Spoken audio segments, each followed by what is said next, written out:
Yeah.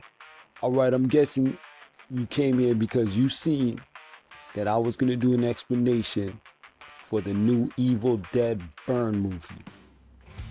Off the jump, I'm gonna let you know if you're into the Evil Dead franchise, go watch it. It's definitely not a bad movie.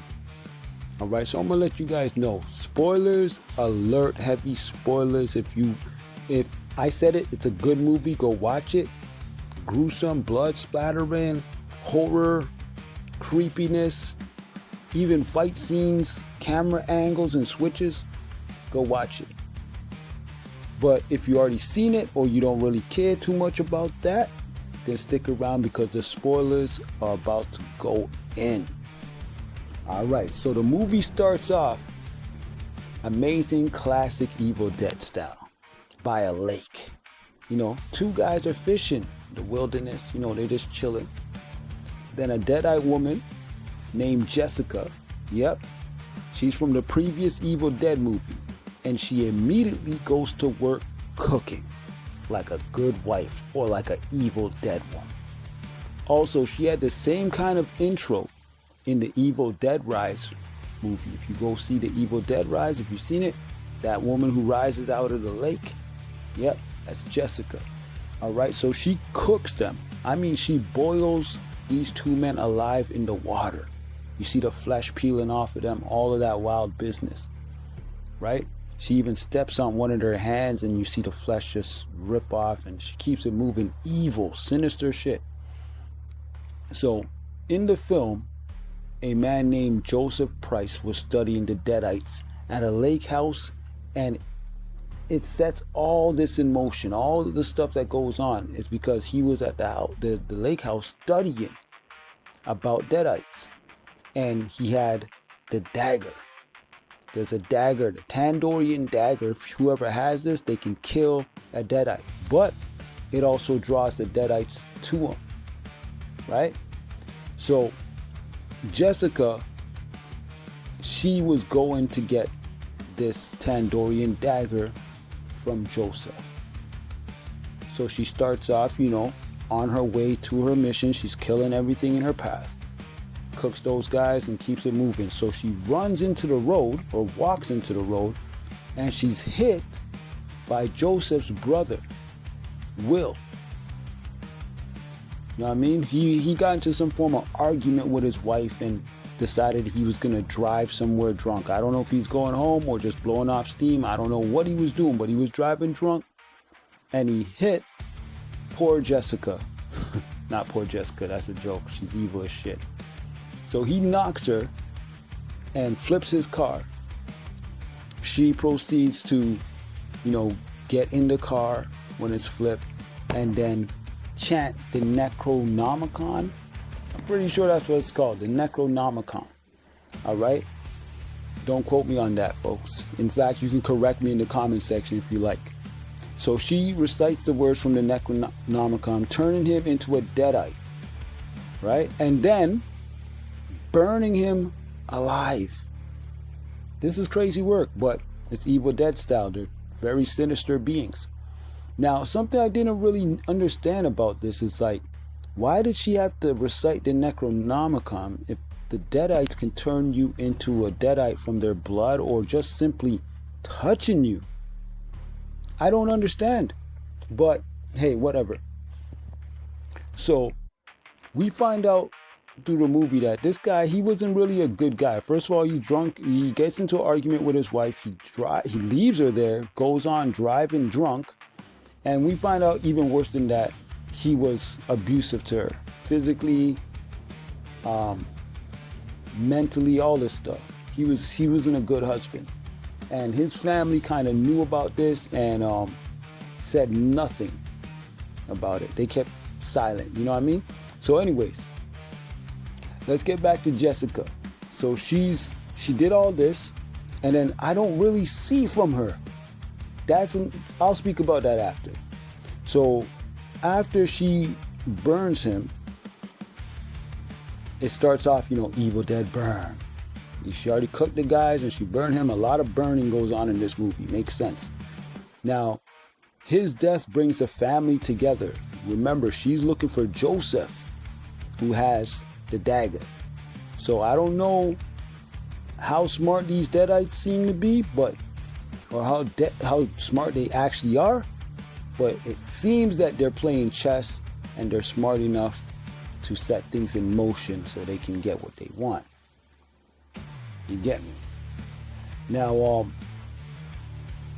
they get the funeral happens, and Will is supposed to be burned, right?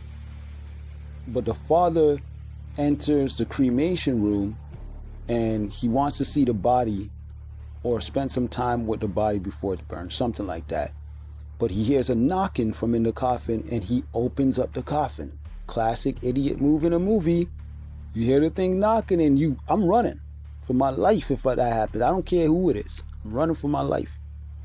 Now, he opens up the coffin, breaks it open, and he releases Will on the world, the Deadite Will on the world. Now, Will, this shows you what I was talking about earlier. Will grabs his hand and burns his wrist, infecting him with the Deadite. Slowly turn him to a Deadite, right? And then after Will does that, he proceeds to rip apart the man who was in charge of the cremation. Now, the father goes along with the family. I find this very eerie, and he doesn't say a single word to them while riding back. He doesn't tell them that, Will rose from in the coffin and ripped the person apart and burned his arm and left a mark on him. Nothing. He just keeps it moving. All right. And also, the Deadites, their powers seem to be like they can fly, because Will was actually flying and following them back home. They don't show Will's body flying, but they show like a camera view of flying. And if you watch the old Evil Dead movies, you'll see that they do fly. They float, they fly. These are powerful beings. For things that appear to be like zombies, they're actually very powerful. Like Jessica alone was boiling people in the beginning of the movie with her powers. All right, so they go back to the home, and yeah, Evil Dead kicks off, man. They start ripping each other apart because the father's infected. He's in a shed at one point, and he has, a buzzsaw. I thought that was paying homage to Ash from the Evil Dead, how he had the chainsaw, and he was infected in his arm, and he cuts off his hand. Remember, he cuts his hand off. Now, I believe in this movie, the father wanted to cut his hand off as well because of the infection, but he doesn't. I don't think he had the balls, the cojones, like Ash did, because he doesn't actually cut off his hand. He goes to stab himself in the hand, and his daughter-in-law, Will's wife, stops him. I believe her name is Alice. Yeah, Alice. So I think that was a little bit paying homage to Ash chopping off his hand, actually going forward and doing it, and showing the father wasn't strong enough to do it. I'm not sure. That could be a reach, but that's just how I looked at it. Anyways, the infection spreads through him, and he starts killing shit. First thing he kills was the dog, who, by the way, comes back as a Deadite, which I found very interesting for this movie, that they made animals turn into Deadites. Amazing. So, yeah, he starts killing the dog. Then, after that, he gets hit by his son with a champagne bottle, knocks him out, and they try to bring him to the hospital because he starts convulsing on the floor. And so they go to bring him in the hospital, and he ends up, that could have been a trick by him as well, so he can get them alone, right? So they bring him, Joseph and his wife, Althea, I can't remember.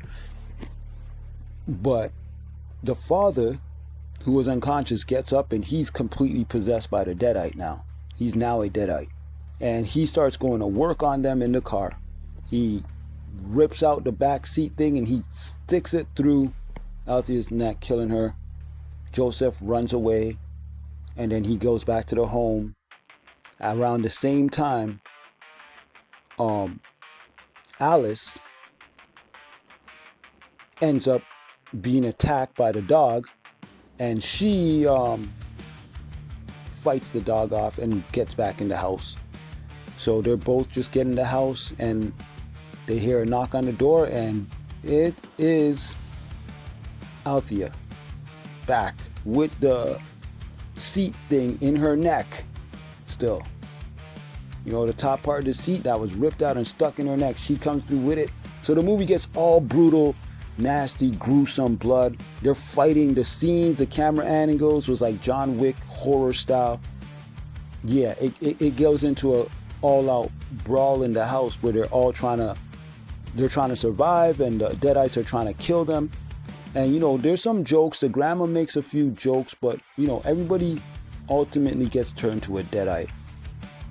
At the end of the movie now, we're gonna have, you know, it goes down to a showdown between Will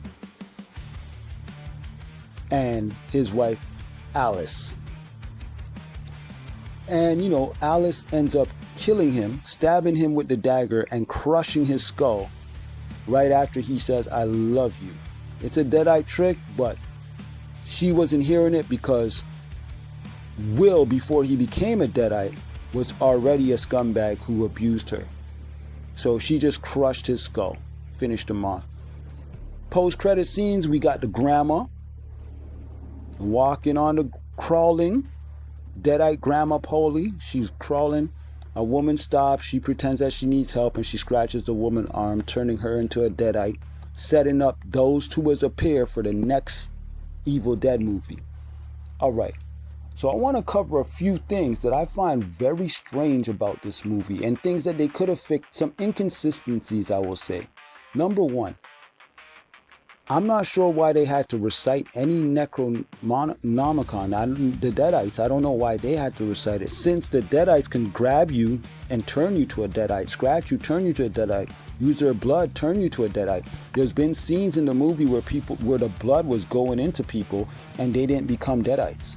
Another thing, they had the dagger that was supposed to be the only thing that can kill the Deadite, but for some reason, the mother's head was severed, and she doesn't show up. Was she dead? Nobody knows. They burned down the house, but if only the dagger can kill them, wouldn't her burnt body still be running around? These beings are super powerful. Only the dagger can kill them. There's even one point where the father takes his gun that he has and shoots himself in the face multiple times, showing that not even that can stop them. But for some reason, she was able to saw his head, split it down, and kill him somehow and burn them. I don't know. This is crazy work. So, and there was a woman, Althea. She got her head bashed in by her husband, Joseph, and she was dead. That doesn't make sense because only the dagger is supposed to be able to kill them, especially after showing that they can take bullets to the face and still be alive. I've even seen in Evil Dead movies where their heads were severed and they are still talking. They're still alive. They'll put their head back on, right? They put their heads back on and keep it moving. So I just found that a little inconsistent. I'm not sure why they did that. And also, what happened to Jessica? Jessica was in the beginning of the movie, and she sets everything in motion that we don't see from her at all through the whole movie. So I just find that inconsistent. And then post-credit scenes. Let's go to the post-credit scene. You know, we see the grandma crawling. She infects the woman, and then they go into a place where they keep all the ashes. Cremation. They keep your ashes in these vases, and a little girl's in there, and her mother or a woman pops up. Ellie's from the Evil Dead, the last Evil Dead movie, and Ellie is there. She's back now, but Ellie was burnt alive in the other one, and we thought she was dead, but obviously they can't kill them without using a dagger. But so it all gets a little confusing. She just pops up there, and she kills the little girl. I always say to people, when they put children in these horror movies, it hits differently. It's very, very disturbing at that point. And through the movie, there was no children. But right at the end, after the credits are rolling, they have a child who dies. Like, she kills the child. And, you know, I guess it's Evil Dead. Like, they're evil. They kill anything. But I just find a little inconsistent with that. And let's go to certain Easter eggs in the movie. I'm pretty sure there's a picture of Ash with the grandma. So I'm sure, I'm almost going to put Ash is their actual grandfather in the movie. They don't show Ash except for this picture, I believe. But I'm putting it on it that Ash was the actual grandfather, and that was the lake house. Remember, first movies, they go to the lake house and all this. I think that was the lake house. I could be wrong, but hey, they're in a room with ashes. Get it?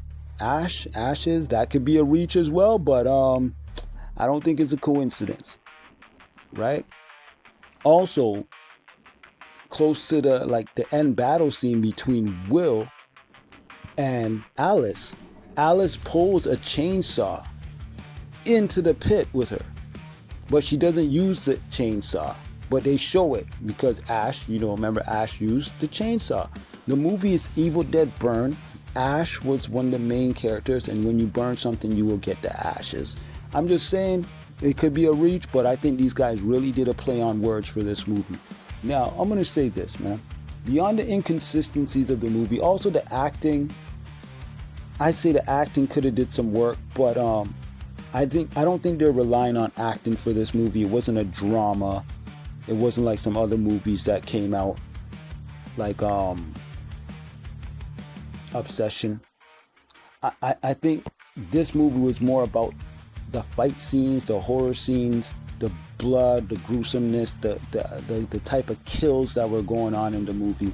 I think it was mostly about that. So the acting, we'll throw that out the window. It wasn't good acting. It was basic level acting. But hey, whatever, we'll give it a pass. The inconsistencies, the, I guess, low tier acting, that's the reason why I'm going to say, for me personally, I'm going to give this movie a 4 out of 5 for Evil Dead. Maybe I'm being biased. Maybe it's even lower than that.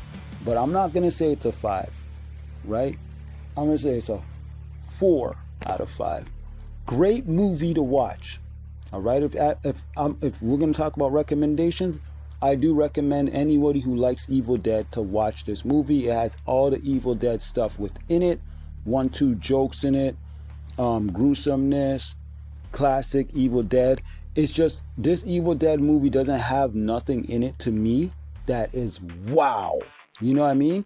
Like, nothing in it that really, really stands out. Yeah, you had a dog, Deadite. Okay. They brought Jessica back. They brought Ellie back. You know, there are some Easter eggs hinting at Ash and so forth. You know what I mean? But I wouldn't say it's the best out of Evil Dead. In fact, to me, the best Evil Dead movie is Evil Dead Part 2 and Evil Dead Rise, which in the modern times, I think Evil Dead Rise is one of the best horror movies and the second best in the whole franchise of the Evil Dead. Easy money to me. I don't really even think too much about that, right? But this movie was still great. I would say this is the third best movie out of it. It was still a great movie. There was amazing shots, scenes like when they're on the roof, the snow falling, how they're crawling around, crawling on the ceiling, how they pop up different places. I find it very eerie, disturbing, gruesome, and that's all the stuff that we actually love in the Evil Dead franchise. But listen, I know you guys are going to have your own comments and opinions on this. So just hit up the comment section and let me know. Am I tripping? Am I tripping? Is it like maybe more? Is it a 5? Or is it lower than a 4? Is it a 3.5 or lower than that? I don't know. You guys let me know, because my judge is a 4. Really good movie. It's worth the watch. And if you're into the Evil Dead franchise, my opinion, you're going to love it. But anyways, I said enough. You guys take it easy out there. You know what I mean? Keep learning, keep teaching, and keep enjoying creativity from others. Peace.